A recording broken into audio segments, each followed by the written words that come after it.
obviously I had the stint of 2 games as caretaker manager, which was great. The club rang me, the chairman asked me if I was willing to do that, which... Any doubts? No, not really. I've been at the club a long time, so I said to the chairman, any way I can help, and he said, if you don't want to do it, you don't have to, but I'd like you to take it. And I said, of course I'll do that.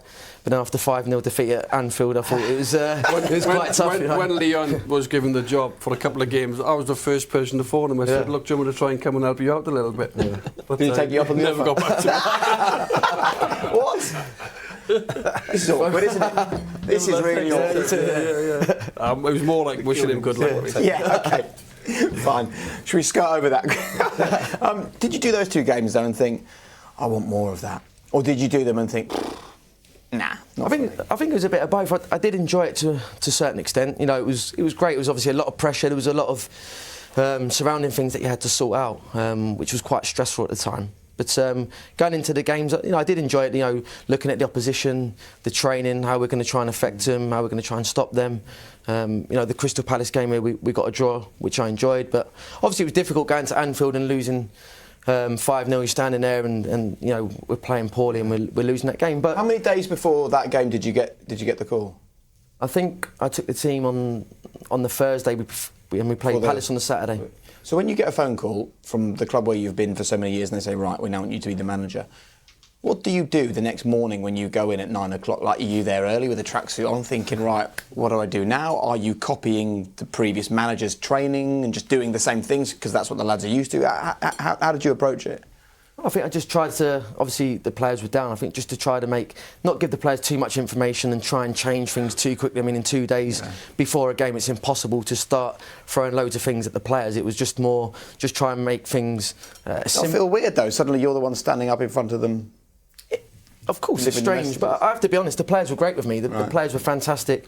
The chairman stood there in front of them and obviously explained the situation with Paul Clement leaving and that I'd be taking over as caretaker manager. But no, I think that the players were brilliant with me. They understood the situation.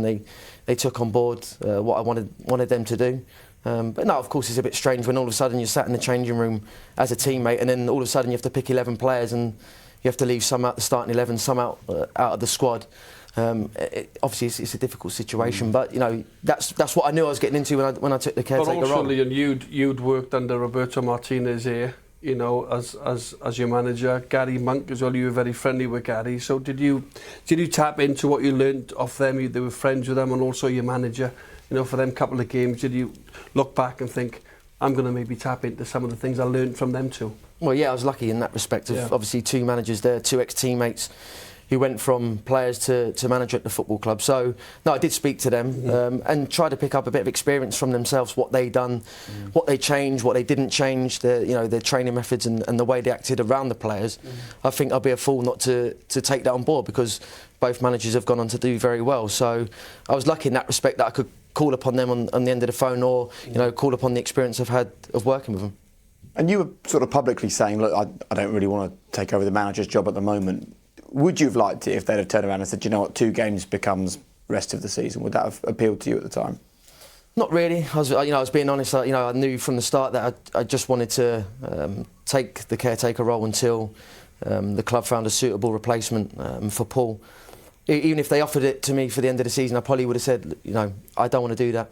I didn't think I was ready to take the role on the full-time basis or for the end of the season.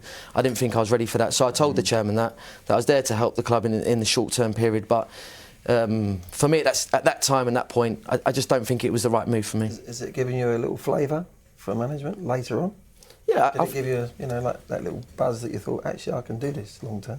Yeah, I think it did. I think I've been lucky that I've worked under some very good managers who have gone on to do very well, and it did give me a little bit of a flavour, them 2 games and the training, the build-up to the games and dealing with team selections and the training and everything else that surrounds being a manager. Obviously, there's a lot, when you step into it, you realise there's a lot of things you have to deal with that probably as a player that you don't see, you take for granted as a player when you go out for training or you travel to games that everything's done. It's like having a job, isn't it, for the first time? It is a little bit like that, yeah. And that's why I went back to being a player. Exactly. Much easier. And obviously you made the decision to bring on Ayew off the bench. He got the equaliser against Crystal Palace.